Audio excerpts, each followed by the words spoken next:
वो या तो उससे भी पहले से अच्छी हो जाती है या उससे भी बदतर हो जाती है। अच्छी होगी वायरल हो जाएगा, अगर बदतर होगा।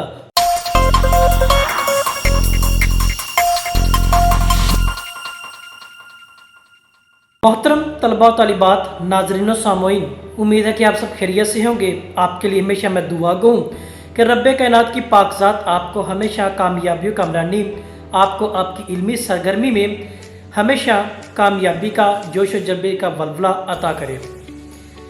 तनकीद और तहकीक का जो दामन इंतहाई एक मोतबर और इंसान के लिए ज़रूरी भी है। जो इंसान इंसानी ज़िंदगी के नाते इसके साथ ताल्लुक़ या रिश्ता उस्तवार करता है, उसके लिए तरक्की की राहें, गहराई का जो ताल्लुक़ तय दर तय वो हमेशा उस्तवार नज़र आता है। इसी एतबार से हम देखेंगे आज अरस्तू की बोतिका जो किताब है उसके मुताबिक शायराना नकल के जो अवामल वो क्या है, उसके सबब और वजूहात वो कैसे हैं, और हम इसको तहकीकी और तनकीदी नुक्ता नज़र के हवाले से कैसे अपनी ज़िंदगी के दामन से आरास्ता कर सकते हैं। अमूमन हम आम रोज़मर्रा ज़िंदगी के अंदर शायरी, इसका इस्तेमाल बोलने के, सुनने के या म्यूज़िकल एतबार से देखते भी हैं, लेकिन इस जो चीज़ को हम कहें तो ये जो शायरी है ये बज़ाते खुद अशिया की नकल है। जब नकल की जाती है तो उसके लिए कुछ ना कुछ अवामल या उसके कुछ सोर्स वो वकूफ़ पज़ीर तो जो रद्द अमल के तौर पर या अमल के तौर पर उसके गिरदो नवा में मौजूद होते हैं। उसकी वजह क्योंकि उन अवामल के ज़रिए ही वो शायरी क्या है वजूद लेकर नकल की नकल जब करती है तो वो नुमाइंदगी के तौर पर वो साबित होती है। अब अवामल जिनकी बुनियाद पर वो सबब या वजूहात होती हैं वो क्या हैं, हम आज इनका मुताला मुख्तसर अंदाज में करने की कोशिश करेंगे। जब नकल करने वाले को फ़नकार कहते हैं, ज़ाहिर बात वो भी इंसान ही होते हैं, और इंसान की दो किस्में हैं, एक बदी के एतबार से और एक अच्छाई के एतबार से है। अब जब वो नकल की जाती है, वो करने वाला इंसान है और जिसकी की जा रही हो सकता है वो भी इंसान हो सकता है वो इस कायनात का एक हिस्सा भी हो। जब वो की जाती है उसमें या तो अच्छाई का उनसर पाया जाता है या कि बुराई का उनसर पाया जाता है। नेकी और बदी की बुनियाद पर किरदार पहली या दूसरी किस्म को पेश करता है, या तो नेकी की नुमाइंदगी होगी या बदी की नुमाइंदगी करने वाला इंसान ही होगा। तो लिहाजा की जाने वाली नकल पहले से बदतर या पहले से भी अच्छी करार वो पाती है। अमूमन हम जब कॉमेडी का या ट्रेजेडी का, अलमिया का एक दास्तानी किस्सा सुनते हैं या आजकल के ड्रामों में देखते हैं तो उनमें बदी और बुराई दोनों की बयान की जाती है। जब कोई ऐसा किरदार, कोई कैरेक्टर जब वो नकल करता है किसकी, अच्छाई की या बुराई की, वो या तो उससे भी पहले से अच्छी हो जाती है या उससे भी बदतर हो जाती है। अच्छी होगी वायरल हो जाएगा, अगर बदतर होगा तो क्या लोग उसको नापसंद करार देंगे। करने वाला कौन, वो मेरी और आपकी तरह आम इंसान ही होता है। तो पेश करते वक्त जिन चीज़ों को वो मद्देनज़र रखता है वो उसके अवामल होते हैं, वो उसकी वजूहात होती हैं जिनकी बुनियाद पर या तो वो पॉपुलर हो जाता है, वायरल हो जाता है, या उससे भी वो अपने मयार से गिर जाता है। अब पेश करते वक्त जिसकी चीज़ का ख्याल रखा जाता है सबसे पहले तो माहौल, सोसाइटी कि वो माहौल उसके गिरदो नवाब में कैसा और क्यों करें।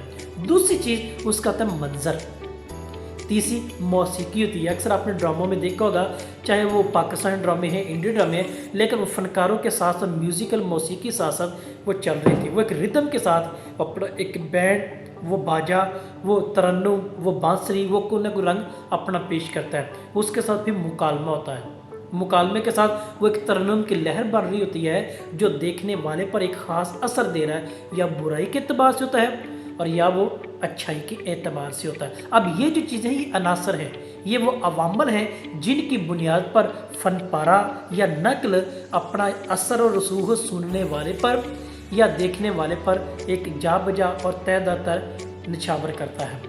फिर उसका आगाज़ और अख्ताम भी होता है। ज़ाहिर बात है पहली एपिसोड है, दूसरी तीसरी, फिर आखिर वाली भी होती है, और इसके साथ रक्स होता है। तो ये वो अनासर हैं, ये वो सारी बातें हैं जिनकी बुनियाद पर फनकार पेश करता है। جن ذرائع کا استعمال کر کے وہ پیش کرتا ہے، یہ سارے وہ عوامل ہیں جو ایک اثر انداز یا افیکٹڈ ہو کر یا تو نمائندگی اچھائی کے اعتبار سے یا نمائندگی برائی کے اعتبار سے ہوتی ہے۔ تو لہٰذا یہ جو ہم نے ابھی عناصر بیان کیے، عوامل بیان کیے، یہ اس پر اثر انداز ہوتے ہیں، داخلی طور پر بھی اور خارجی طور پر بھی۔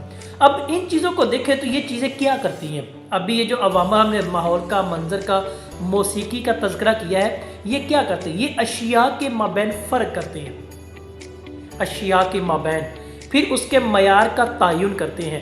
ہم نے دیکھا، پہلے بھی بات کی ہے کہ نقل کی جب نقل کی جاتی ہے یا تو اصل سے بھی اچھی ہوتی ہے یا اس سے بھی گیری ہوتی ہے، لہٰذا یہ معیار کا تعین کر دیتی ہے اور پھر بتاتی ہے مقصدیت۔ جب کامیڈی کی بات کریں تو برائی کے اعتبار سے کہ اس ماحول میں اس معاشرے کی برائی کو وہ ایک طنزیہ یا مزاح کے انداز میں بیان کرتے ہیں۔ اگر ٹریجڈی ہو تو وہ المیہ یعنی کہ تھارسس کے معنی میں تھے، یہ مقصدیت اس کی سامنے آتی ہے۔ تو لہٰذا یہ وہ فرق ہے جو کامیڈی اور ٹریجڈی میں امتیاز کرتا ہے، اچھائی اور برائی کے اعتبار سے، مقصدیت کے اعتبار سے داخلی اور خارجی دونوں کا نقطہ نظر وہ واضح ہوتا ہے۔ تو لہٰذا کامیڈی کا مقصد انسانوں کو بدتر دکھانا ہے اور ٹریجڈی کا مطلب کیا ہے کہ انسان کو بہتر دکھانا، کہ تھارسس کے روپ میں ہمیں وہ چیزیں۔ تو لہٰذا یہ دونوں جو چیزیں تھیں یہ ہوتی کردار کے لحاظ سے ہیں، جو کردار عام انسانوں کے روپ میں ہمیں ملتا ہے۔ یعنی مسخرے کا منہ جو بے ڈول ہوتا ہے، بے ہنگم، بد وضع، بد صورتی، یہ جو کردار ہے نا، یہ سارے کا سارا عمدہ کامیڈی کے اعتبار سے ہوتا ہے اور بقیہ ٹریجڈی کے اعتبار سے۔